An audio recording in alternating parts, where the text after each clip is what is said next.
Ignite is an ongoing series of speedy presentations. They've ranged from building multi-person pogo sticks to hacking chocolate. Any topic the geeks hold dear.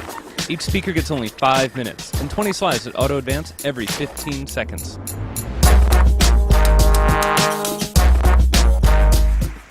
Hey guys, my name is Justin Walker. I've never done an Ignite event before, but as I was kind of looking around in some of the different forums, they told me that, when I first started, that my first 15 seconds, I wouldn't even have your attention. So my first slide's supposed to be blank, but it's not there.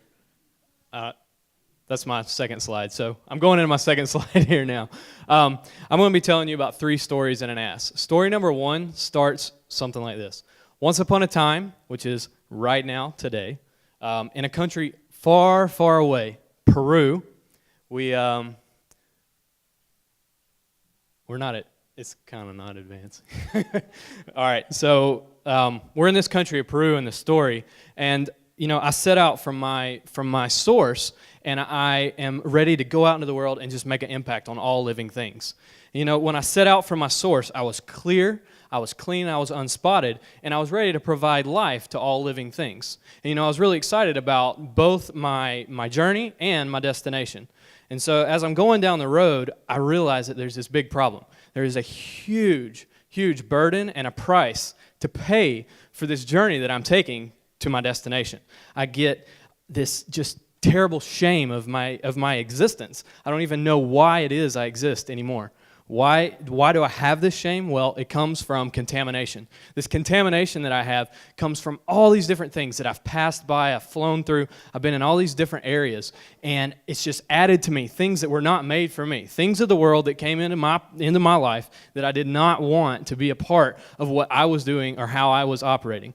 And so I became a murderer. I became a child killer. I became one of the most powerful forms of death on our planet, even more than violence. And so I look back on my journey and I say, I'm a failure. I've completely not provided life to anybody. I've actually taken it away. And so now I am this plague that runs the world around and affects lives of billions of people every single day. Story number 2 goes like this. So you're going through this like crazy desert area, and you know that right over top of the hill, there's this surreal, peaceful, tranquil place that has streams and rivers, and it ends your thirst in life.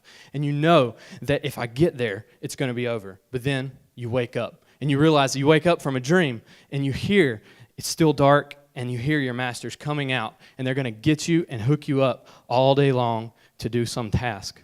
And so you wake up, and you look, and you see these beautiful, bright eyes and an amazing, special smile, and you say, you know what, well, maybe today's not really going to be that bad.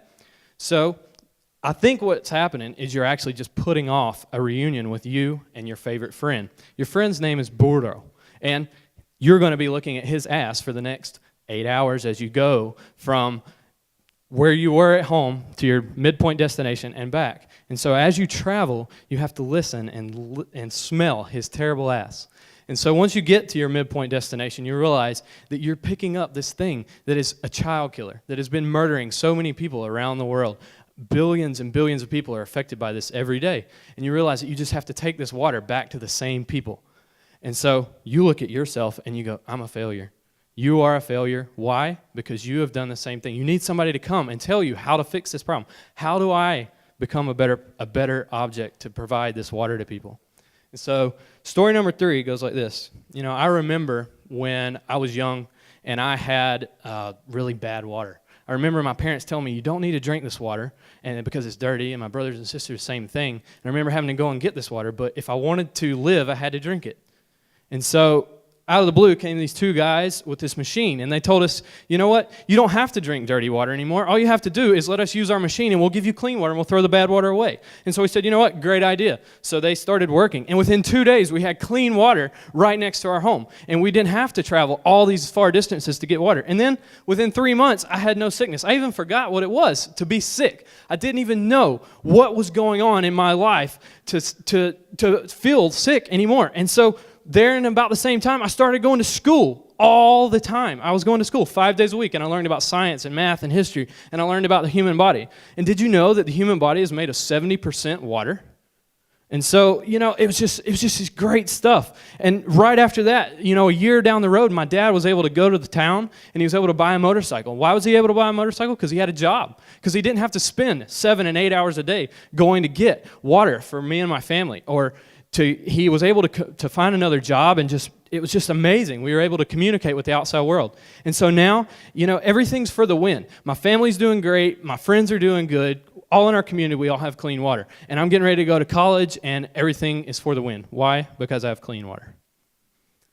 Thanks, guys. If you want to check out what we're doing, check us out here, and you can see what we're doing.